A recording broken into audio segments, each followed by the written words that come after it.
grosse voiture, vers tous ensemble un grand pique-nique dans la nature.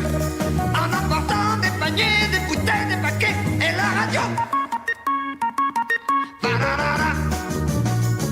Ba-da-da-da-da. Ba-da-da-da-da-da. Des cornichons, de la moutarde, du pain, du beurre, des petits oignons, des confitures et des œufs durs, des cornichons, des cornets de bif et des biscottes, des macarons, un tire-bouchon, des petits beurres et de la bière, des cornichons. On n'avait rien oublié, c'est maman qui a tout fait, elle avait travaillé pour nous sans s'arrêter, pour préparer les paniers, les bouteilles, les paquets et la radio. Le poulet froid, la mayonnaise, le chocolat, les champignons, les ouvre-boîtes et les tomates, les cornichons.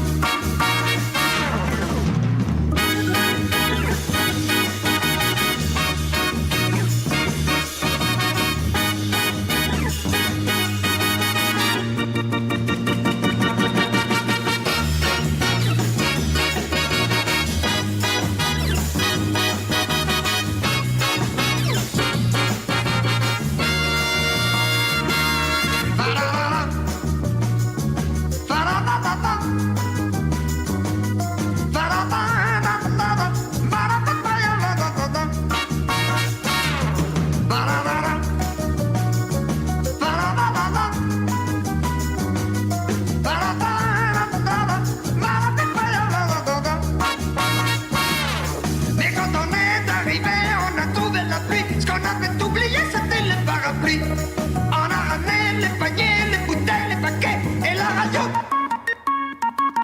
On est rentré manger à la maison. Le fromage et les boîtes, les confitures et les cornichons. La moutarde et le beurre, la mayonnaise et les cornichons.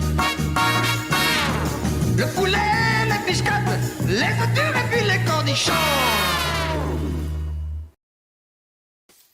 Hello, R users. My name is John Koulas, 20-year professor of industrial and organizational psychology. Someone who is not as annoyed and angry at cornichons as apparently the singer is there. I don't know what a cornichon is. I don't know what he was talking about, but he sounded very angry. So I'm also a 12-year user of R for normal, boring statistical and analytical operations. But about a year and a half or 2 years into my exposure to R, when I was first trying to learn R, the analytical programming language, I was introduced to a package, and that package enabled the production of not just what I was doing at the time, which is correlations and t-tests and bar graphs and histograms and things like that, but it enabled you to present those, to couch those, to actually envelop those analyses within a broader project, within the paper that you're writing as a professor. I was putting together an academic paper. And so every week I hang out here, and occasionally I'm joined by some friends, but I hang out and I'm just here to promote and to be a resource to other people that might be interested in also using these analytical platforms. So R and Python are the two main ones, but if you may be interested in enveloping your analyses within a broader project.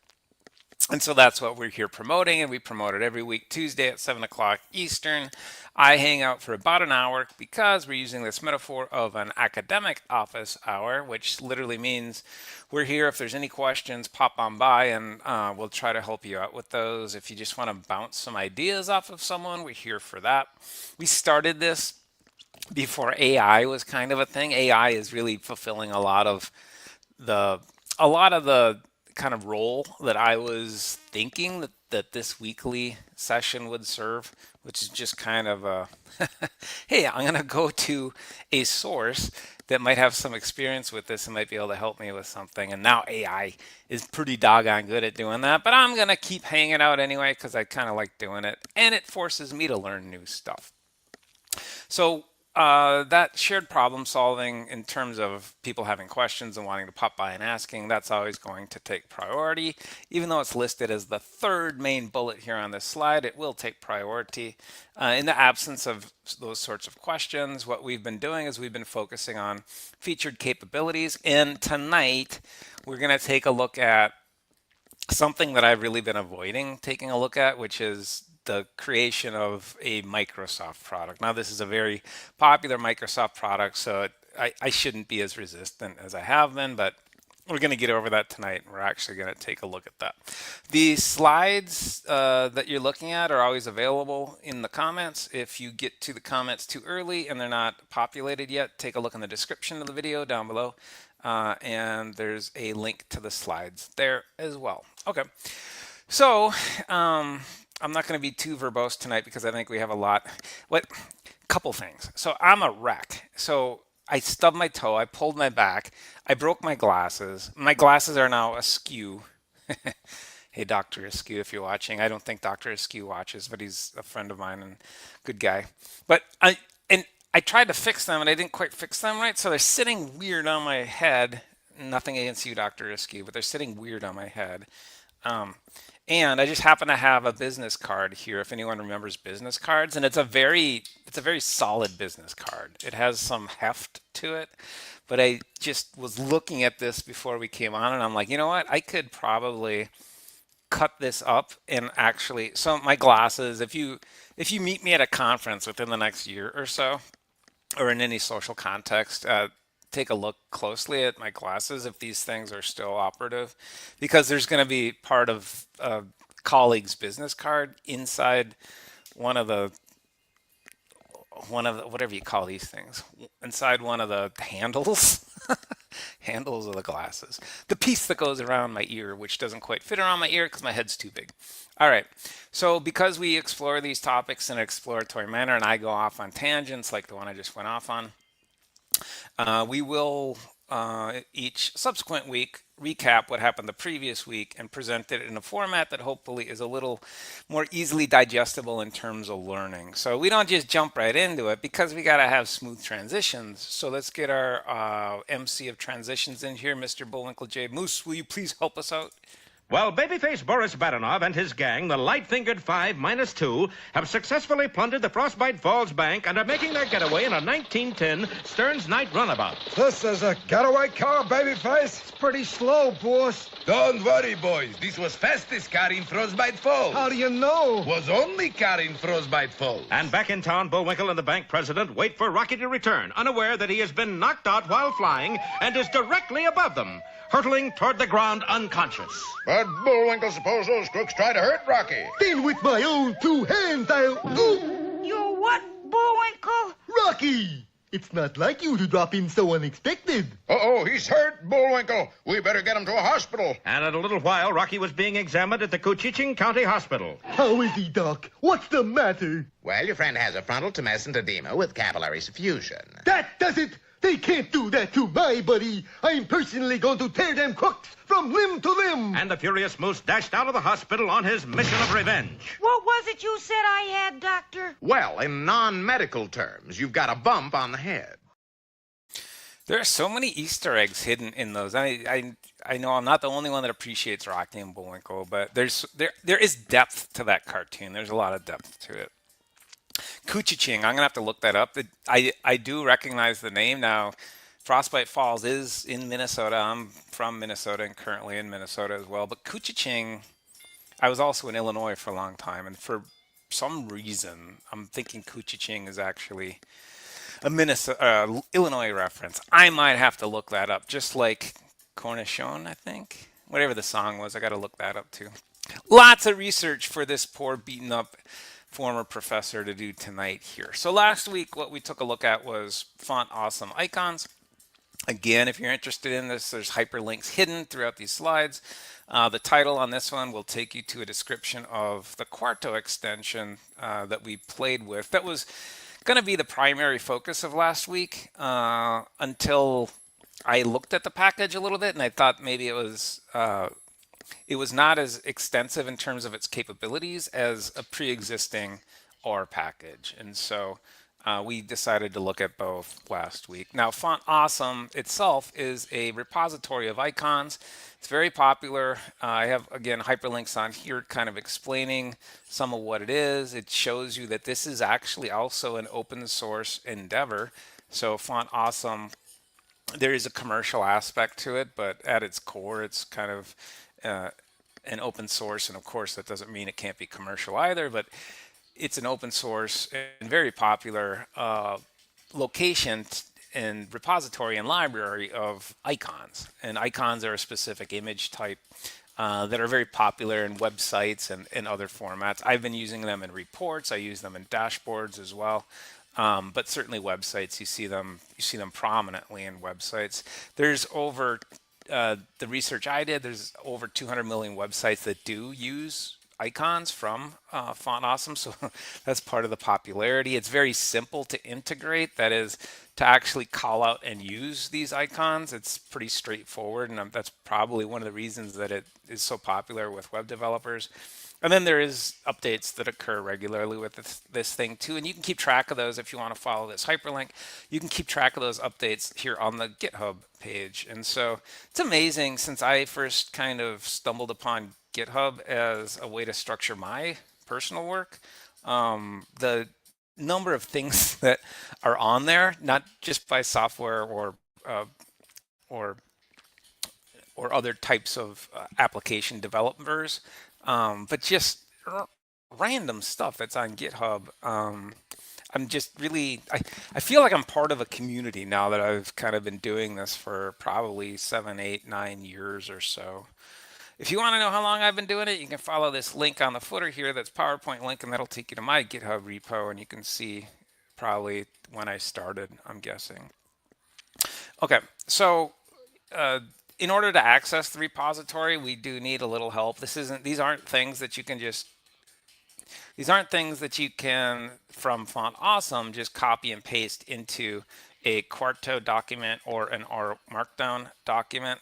Now, there's a little difference between the types of images that we're talking about here with icons. So icons differ from Unicode characters, and we see with Unicode characters that modern Quarto platforms largely are willing to allow copying and pasting of Unicode characters directly into them. Icons are different. So icons, we're going to need some method to actually access them. The way that I've done this historically with Font Awesome is through an R package, and the R package is called Font Awesome. Very, very appropriately named package. So if you're an R user, this is probably the way that I would go to continue to access Font Awesome icons. Now I'm saying you, because I don't actually use these anymore. I use a different repository that has icons that are a little more suited for what I want.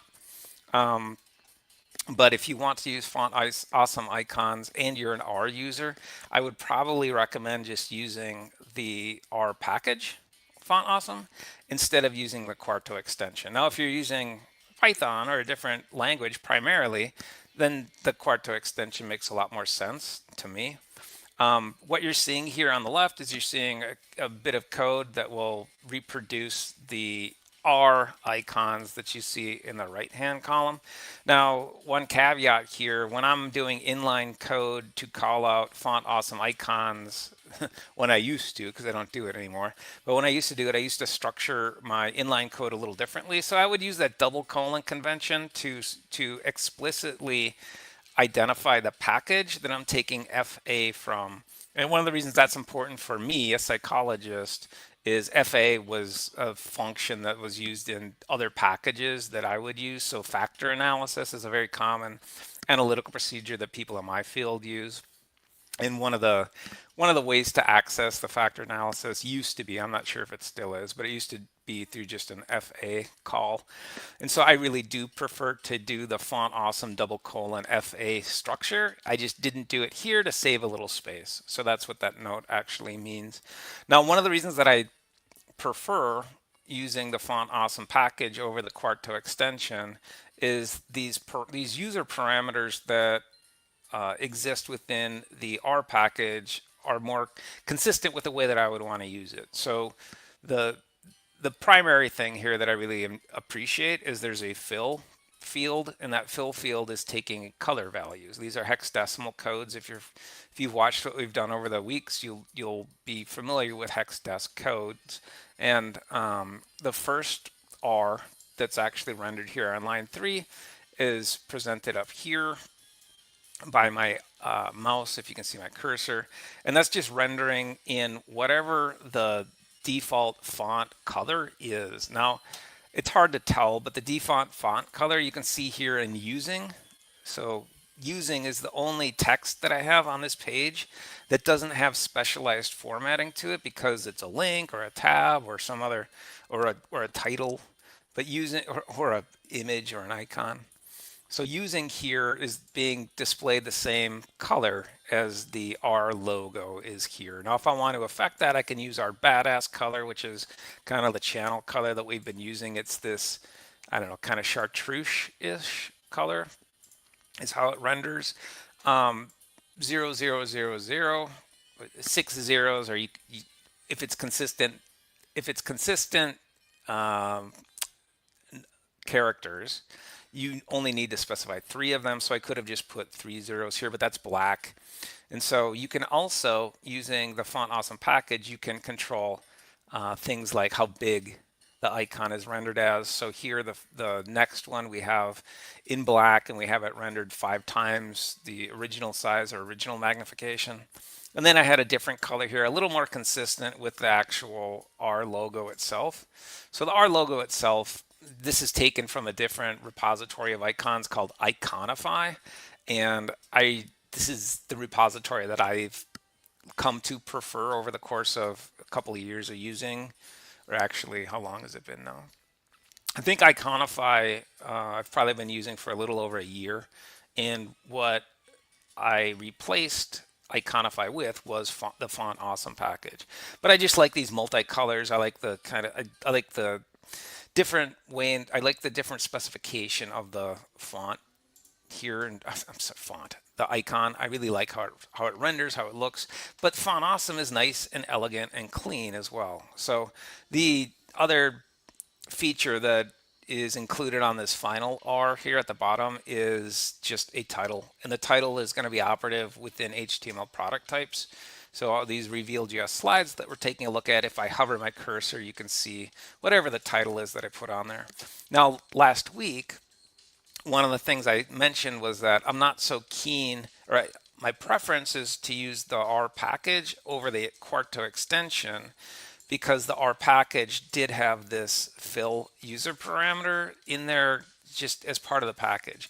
There are a lot of tweaks that you can do within the R package in terms of how the Font Awesome icons actually appear, how they're rendered.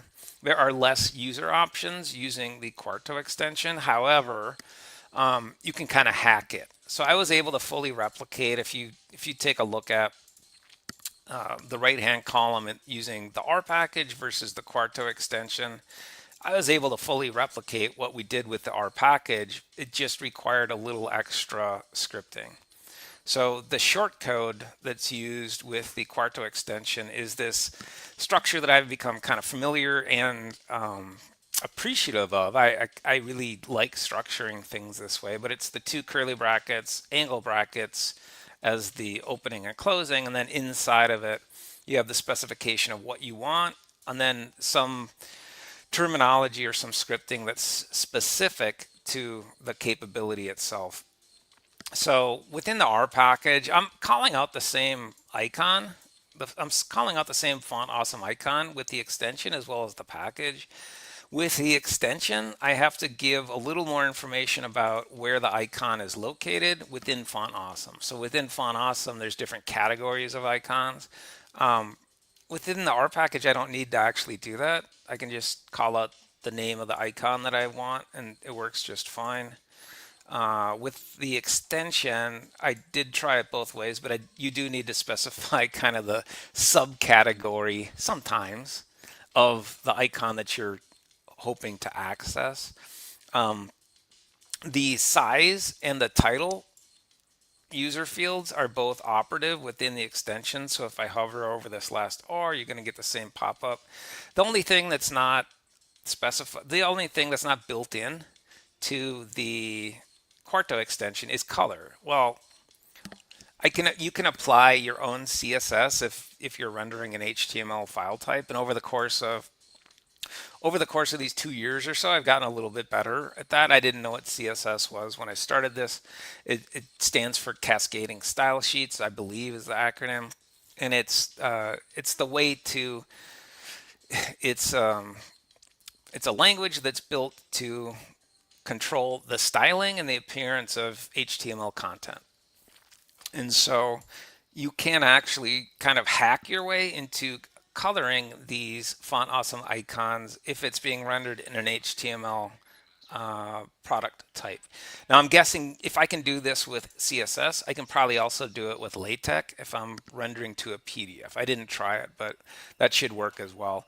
The disadvantage there is the actual way in which you do that is not going to be shared. So this CSS specification that I'm applying here with square brackets in terms of what I want to apply it to, and then curly brackets indicating the styling that I want to apply or the attributes that I'm interested in. That's unique to HTML product types, so I'm going to have to structure it different if I have a PDF file, which again is another reason to prefer this font awesome package. The same structuring should work regardless of what type of document you're endeavoring to create.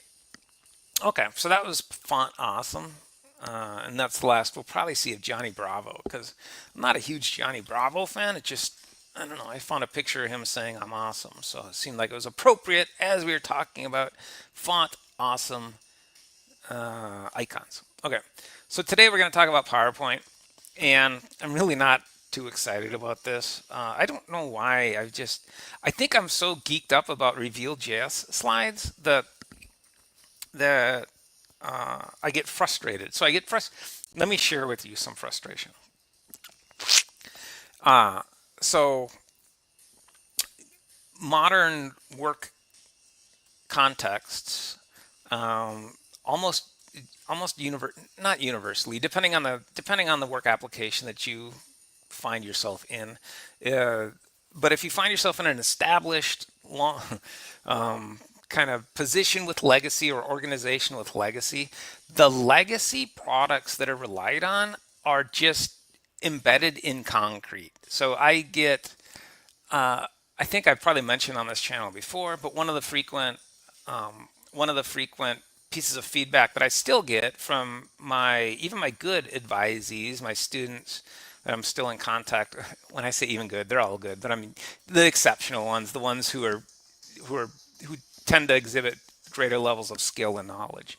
So even those students are coming back and they're saying, why didn't you teach me Excel? And that's because the legacy kind of structures at the places they're employed are using that as a tool. And what you want to say is, well, you were taught to use these reproducible workflows and tools and systems so that you can introduce them and improve kind of the way in which things are done at wherever it is that you're applying these skills. Unfortunately, just the reality of that doesn't bother me as much as it used to, because I've come to the realization that the students, when they are fresh out of school, they're put in a position where they just need to, for 99%, right? They're put in a position where they don't have a lot of autonomy in terms of the structure of work and how work is done. They're just told, hey, do this, and this is how we do it. And by the time you understand what's being done and that it probably maybe could be improved in terms of the process, for the vast majority of students, they're kind of past that point. They're in there, they're doing it, and you just do it because that's the way it's been done. So anyway, I kind of view PowerPoint the same way, especially since I've been so geeked up about these Reveal.js slides and their capability, specifically within the context of data science applications, when we actually roll in things like interactive visuals and graphs and maps and just the power of that. Just sharing, the ability to share here online, give you the ability to give you access to a link, and you can have the same functionality that I have here. So I've been a little hesitant to really, I don't know, encourage or even acknowledge Microsoft stuff. Not because I have anything against Microsoft, but mainly because Excel. And I do have something against Excel as a powerer of workplace processes. It's terrible. It should not be.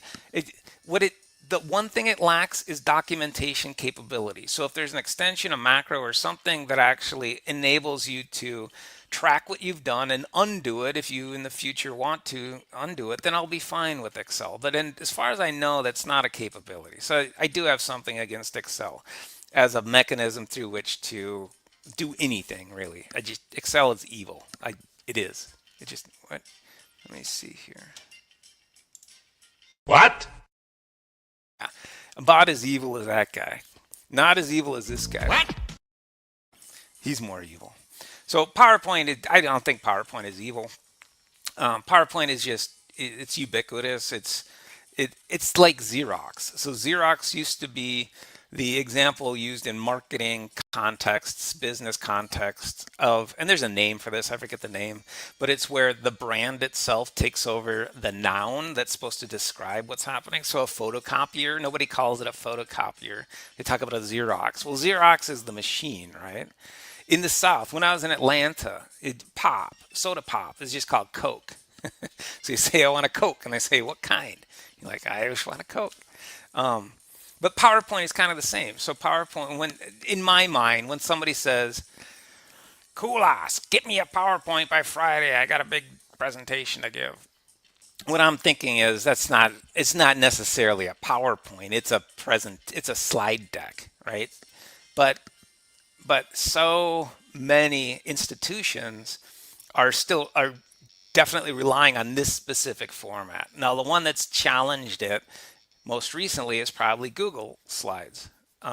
Before that, there's Prezi, and there's all kinds of these enhanced capability slide presentation platforms that have been out there for a while and tried to challenge PowerPoint, but none of them have done it. And Google Slides, in my estimation, is the one that I've seen most people kind of swap as a essentially, similar functionality, similar product.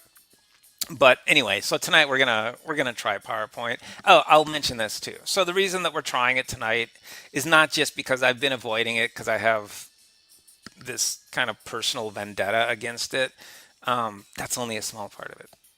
The bigger part is that using these processes, so using Quarto and using our markdown to produce HTML and PDF document types, I have not had the need to use Microsoft Word, Microsoft Excel, Microsoft PowerPoint. So I haven't, since I quit being a full-time professor, I have not personally purchased a Microsoft license. Now, something did happen within the last 2 months that encouraged me to actually get a trial period. So I got a trial period, and then I bought it. So I actually did buy it, so I would have it for a year. So I can now play with Microsoft products for about a year. So the reason that we're testing it out tonight is because I have access to it, so we can actually see what these things look like. Now, Quarto is going to have no problem making a PowerPoint for you, even if you can't really see it. And the workaround that I had before, so we have tried making PowerPoint slides before. One of the first things we did on this channel was something with PowerPoint. I don't exactly remember what it was, but there was a request from a former student and someone that would come on here occasionally, and he had a work kind of need or request to do something on a PowerPoint slide. So we did that. But the hack that I would use is I would generate the PowerPoint and then I would upload it to Google Slides, because Google Slides does a good job of representing and presenting the PowerPoint even if you don't have the Microsoft application itself or the program itself. Okay, so let's start. Let's just create a presentation. I don't think we're going to need a project on this one. So you can see here, there's 3 different types of presentations out of the box with Quarto. And let's do the Reveal.js first so we can add some functionality to it and see what that looks like when we're in a PowerPoint context. So my recommendation is always go ahead and render it even without making any changes to the default template, just to make sure that your system is set up such that it can give you something. There it is. Let's do notes on one of these pages. So we use fenced divs there, and I believe, I don't use notes very often, but I believe it's dot notes. It might just be notes. And we say, hey there, how's this look?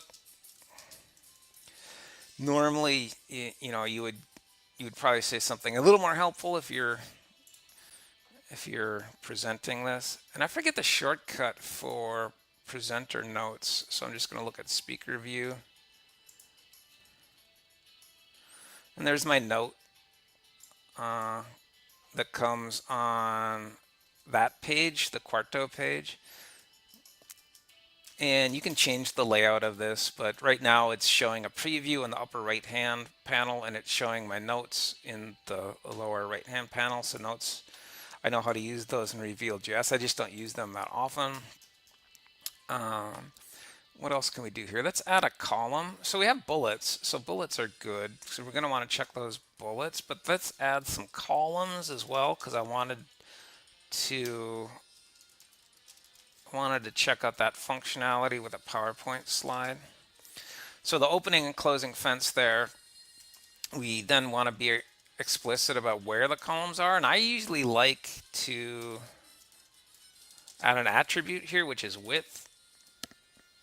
And we'll just give it the default for now, because I believe this should be the default, but we'll specify it because we can come back and change that if we want. And see, the thing I'm not so keen about with these Quarto, with formatting in Quarto, is these fences.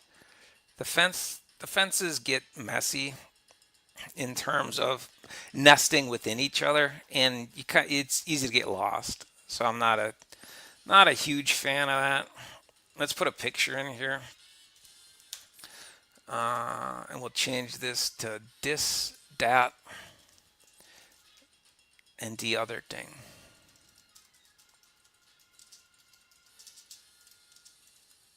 The other ting. Dis dat and the other ting. All right, and then we'll have a nice picture in there. Anyone have any suggestions about picture that you would like to see? Let's do a soccer picture. Let's do a picture of soccer since the World Cup is going on. There's a good action shot right there. Let's grab that. So I'm going to right click and copy the image address. And then I have exclamation point square bracket, and then in parentheses the image, or the location to, and the actual image itself. So either folder or URL, and then the image file name. What did I want to say about this? Let's just render it. So let's see what that looks like. One thing I do want to do is, it looks nice. I like that. So let's open up a second file, and we'll do a, sorry, I'm trying to talk and think at the same time. It's my stub toe. I tell you, I think it's connected straight to my brain. And so it's my little pinky toe on my right foot. Stubbed it pretty bad. I don't know, I must have hit it just right, but it hurts. And I think it's affecting my ability to think straight. It's a very powerful pinky toe, I'll tell you that. Okay, so I'm going to do a second file here. We'll just follow a second different route in the wizard, in the Quarto wizard that we get through RStudio. And I'm going to ask for a PowerPoint. And you'll see it gives the same content here in terms of default content, but now the format's changed. So if I look between my two files, the content that we changed is there. But in terms of the YAML, the meta specification, all we're really seeing a difference there is with the reveal.js. And the specification that we want with the PowerPoint is a PPTX. I believe that's the extension, the 4-letter extension on the PowerPoint file type. Okay, so let's see if we can render that. And actually, I'm kind of curious what the preview is going to look like, because you should need the software. There we go. Okay. Kind of explains that. So we're not getting the preview in RStudio. We're getting, oh, come on. I don't want you. We're actually getting the program itself pulled out. Okay. Now when I did kind of submit to the subscription, I don't know if this was an option or not, but I did want the local versions of things, so it wasn't just available online, but I wanted it on my computer as well. So that works for the default template. I'm going to take what we had specified with the reveal.js presentation, and I'm going to see if I can render that in PowerPoint. Now there's multiple things there that we're going to look for. We're going to look for the notes, we're going to look for the columns, we're going to look for the image. And then the last thing that I wanted to do that I don't know how, there's no way this will work, but one of my favorite things to do in terms of customization of these reveal.js slides is to use the mouse wheel true option that Quarto gives us, which just means that I no longer have to engage with the keyboard. I can just use the wheel on my mouse to navigate as we go around. And maybe I'm just lazy. Maybe it's my stub toe, but I like that. It can't work with PowerPoint, so I don't know why I even tried that. But okay, let's see what happens if we leave that in, which should not have any effect in a PowerPoint slide deck, but we'll see if it interferes with the rendering of this document at all. We'll see if the notes works. We'll see if the columns are active. We'll see if the image renders okay. And then if it does, we'll come back and probably play with these column sizes and see what happens to the image then. Now, even though I'm not a huge PowerPoint fan, I don't really care the way people create things as long as they use processes that are consistent with this reproducibility. And the only reason I'm so adamant about that is it's a process of structure. It's a way to structure your work such that you can go back and correct mistakes when you actually make them. Now it looks to me like didn't like something. So let's get rid of the mouse wheel. Is probably the primary candidate that might be interfering with our ability to render. I'm not getting a lot of feedback here, so let's look and see where this actually is. I forgot where we were. So I'm gonna have to navigate. Well, I could navigate within RStudio, but I'm gonna just go through my Windows Explorer to see if there's a new file that has popped up here. And again, this is, you know, one of the advantages, I guess, of using reveal.js or any HTML file type is that it's going to appear as an iframe within your RStudio preview pane, and that's pretty cool. So 638, yeah, it looks like it rendered fine. You can see, well, it really doesn't want to open. I think what's happening is because I don't have PowerPoint as something that has been used on this computer. it's associating that file with Edge application, which is obviously wrong. Okay, so it's wider. It's a lot wider. And did we get the suppression of? It looks to me like we're not getting a title heading on this slide. Why is that? Did we? It should say bullets. Why does it not say bullets? Where are you, bullets? Oh, it overran onto the next page. Interesting. So I didn't think that would happen. I wonder if it's because of the image size. Most likely because of the image size. So let's take that off just temporarily. And see. So there's some, it looks like there's some internal, well, there's a lot of internal logic here. Funny. It's saying that the file is open, so it's not letting me render. Again, I can't remember the last time I played with this. So let's see if we can actually open it up from, within the preview pane. Because that's going to be a little more convenient if we do this multiple times. Let's see what that looks like. Why am I not? There we go.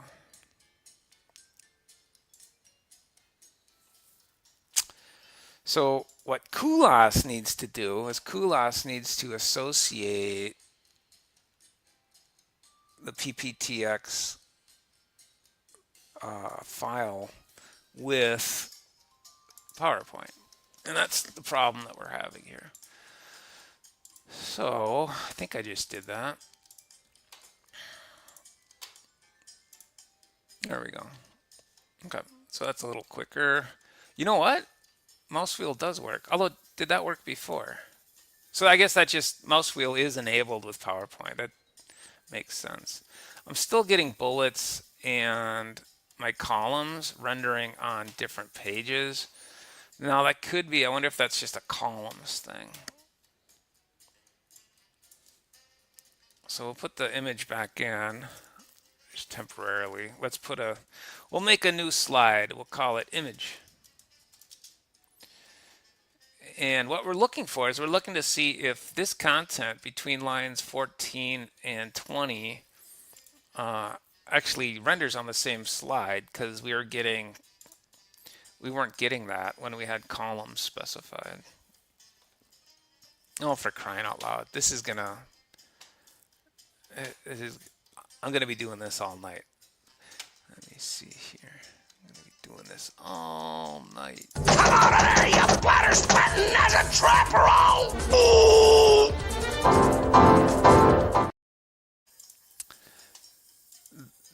So PDFs can operate this way as well. Yeah, now it's there. It looks to me like it's a column thing. So there's, I don't know if I would call it a bug. I haven't played with this enough, but there's apparently some interference with using column specifications and the actual title itself. So let's play a little more with this. Let's take this first slide, do columns again. And again, the reason we're doing this is I was curious about the extent to which we can, oh, we forgot to check notes. I'm sorry, we need to check notes as well. Curious about the extent to which we can kind of have the same way of structuring what we're creating, but have different output formats. So the extent to which you need to be aware of ahead of time that you want to create specifically a PowerPoint, for example. Ideally that would be inconsequential, such that you wouldn't, it doesn't matter. You can structure your QMD the same way regardless of what you're rendering to. So I made 2 columns now on the first page. Just what is wrong with me?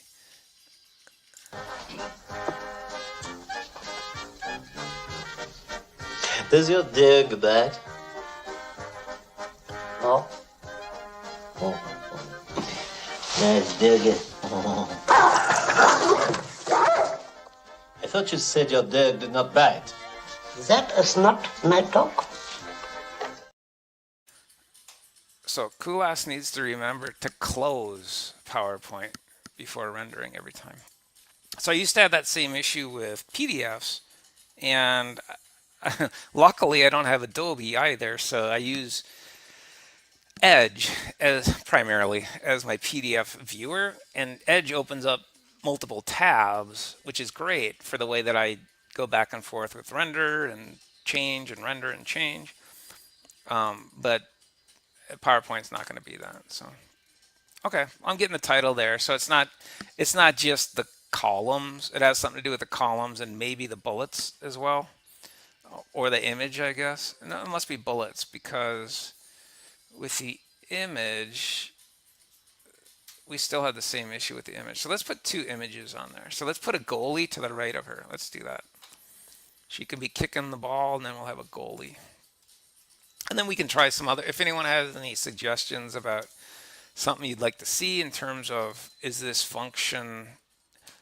capability functional using a PowerPoint specification, let me know, and we can check it out.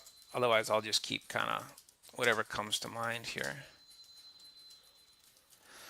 So we'll keep the 50-50 in terms of column specifications. And again, I believe the width is going to default to 50 anyway, but I like specifying it explicitly because I'll often go in there and change it.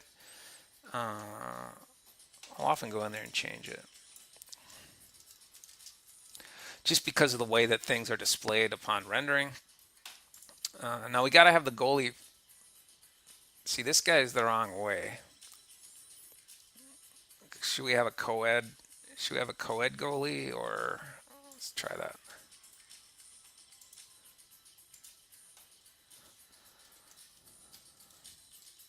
And it does do a nice job of kind of right sizing these. I haven't done any image specifications in terms of dimension. Oh, doggone, I did it again.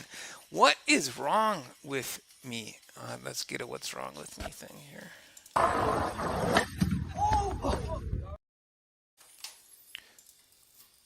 I need someone to remind me to close it. It's like, you don't want to have me as a roommate. I'm probably going to, somebody left the freezer door open again. Well, it's probably Kulas. Doesn't remember to close his PowerPoint files.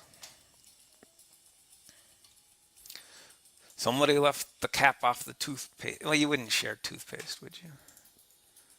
So that actually looks quite nice. So the image is coming in, the title's coming in. It looks to me like the only interference we had was with the bullets. So for whatever reason, when we tried columns with the bullets, we lost our title. And again, that's sometimes these are just, and I don't want to keep doing bullets, or I don't want to keep doing columns. We've done enough columns. Let's try something else, shall we? Let's see if we can do a background image, and then we'll do some code as well, because code is super important. So let's do background. I think it's just image, and then it should be equals. That's fine. See if we can do, well, I guess we'll stick with World Cup. And I haven't really been following. Ooh, is that what it looks like? That's an ugly trophy. That isn't, I wouldn't want to win. I'm okay if we lose. And by we, I mean either Poland or the US. I think I have an association with both. Not really. I don't have an association with either, but that is one ugly trophy. Seriously. What is it even supposed to be? Looks like a angel holding up a ice cream scoop. I do not like that. Well, that's kind of cool. I like the Golden Gate Bridge there. All right, let's use that. Let's see if we can make that a background image. So it should cover the entire slide. And then we can also look maybe at themes. We should be able to, doggone it, I did it again.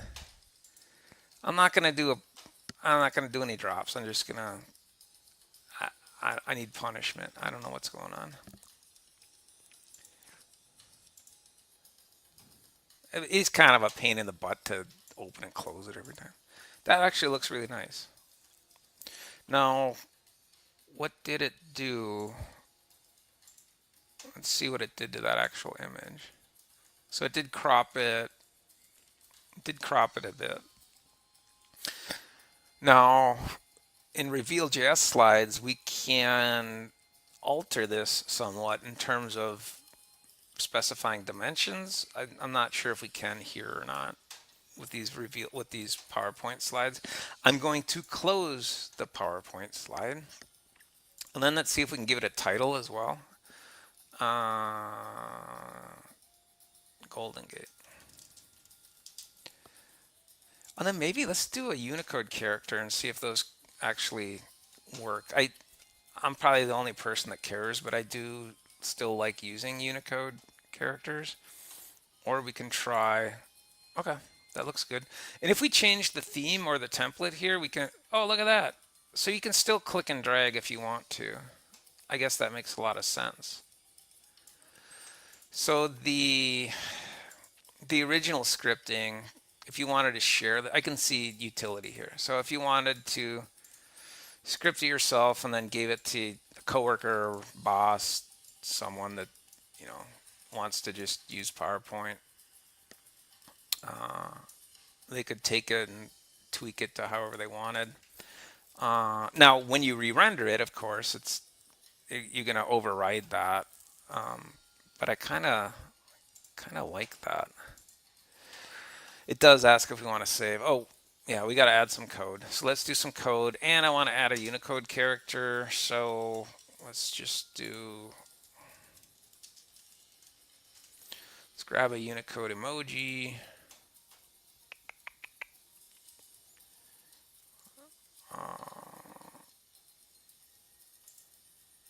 Let's see if we can just copy it. So we should be able to do the Unicode specification, but we might be able to just copy it as well. And see if it comes in as a title here. I did remember to close this time, so I'm kind of proud of myself there.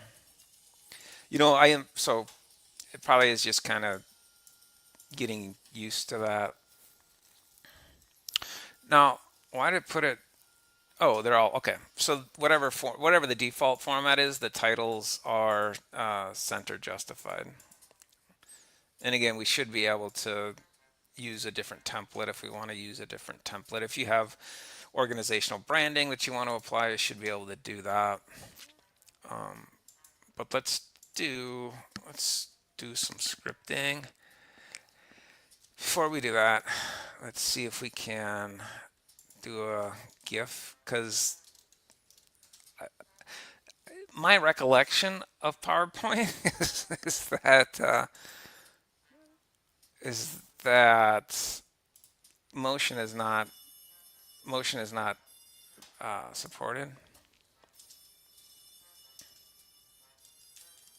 We'll do another background image. We'll see. Now this should come through in the preview here. And I did it. I was so proud of myself. I did it again.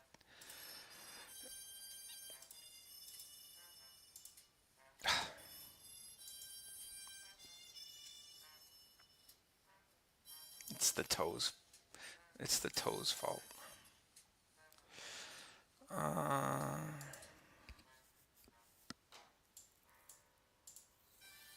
Yeah. Okay.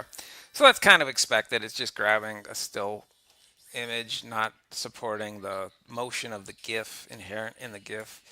The reason that's important is not because of a GIF. It's important because of interactive graphs that we might be that someone like me might be tempted to actually leverage. So let's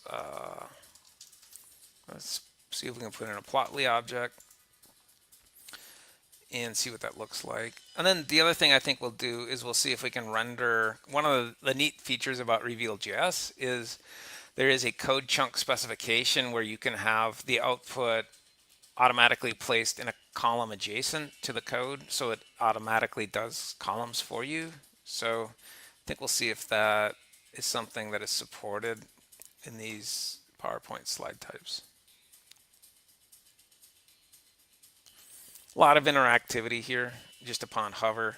That's all going to go away, but we'll just try it anyway, see what happens. I'm going to add an echo false here to begin with, because that's actually kind of a lot. So echo means the code itself shouldn't be yeah, doggone it, I just did it again.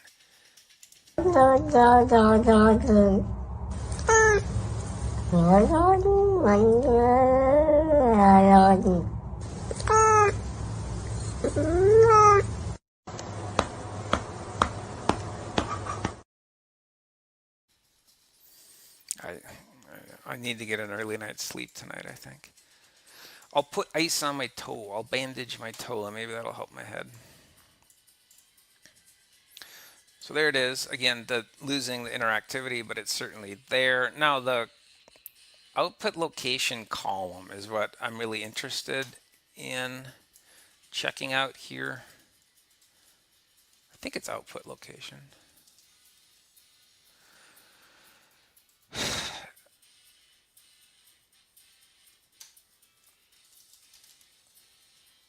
And then let's render this first as a reveal.js slide and see what that looks like, because it should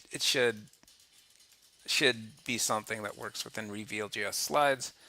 Again, these are kind of a comfy go-to at this point. I don't have to worry about let's close it now while we're thinking about it. Don't have to worry about closing. I know how to navigate them. I know how to specify them. There's my columns. There's my columns. There's my golden gate. A little bit different. There we go. Full screen. It looks exactly the same, actually. There's some different default specifications in terms of just the format, location of the title. In terms of here, it's left justified by default. In the PowerPoint, it's center justified. But there's the kind of output location adjacent to the echoed script that I was interested in. And here you see the actual full, interactive functionality, which is, again, why would you not use something this cool, especially if you're showing something data related? Like I don't get it. I mean, I get it, but it'd be nice. It'd be nice if this were a little more universally accepted. But it's not. So let's see if PowerPoint actually can repeat that. It's closed. I made sure to close it.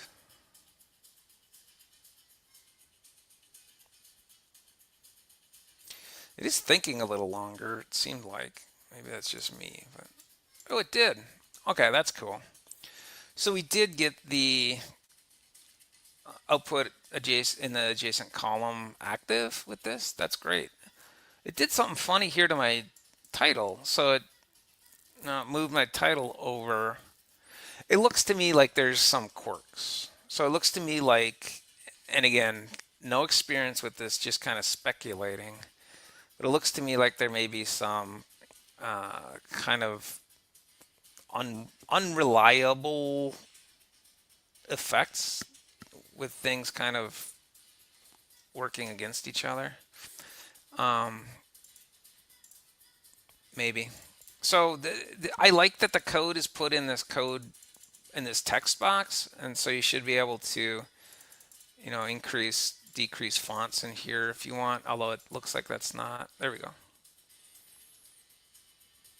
So you could play with this if you want. You should be able to, we should also be able to,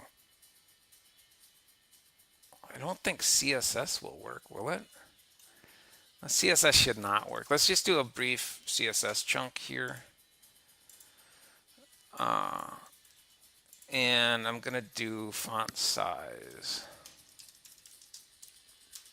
And again, you can learn this really quickly. I did not know any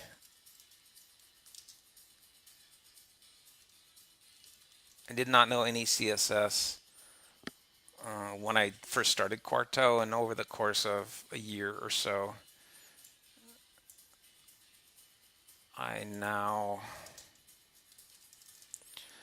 let's see if we can get this first column rendered about half the size as the second column, and we'll give it the same text. Just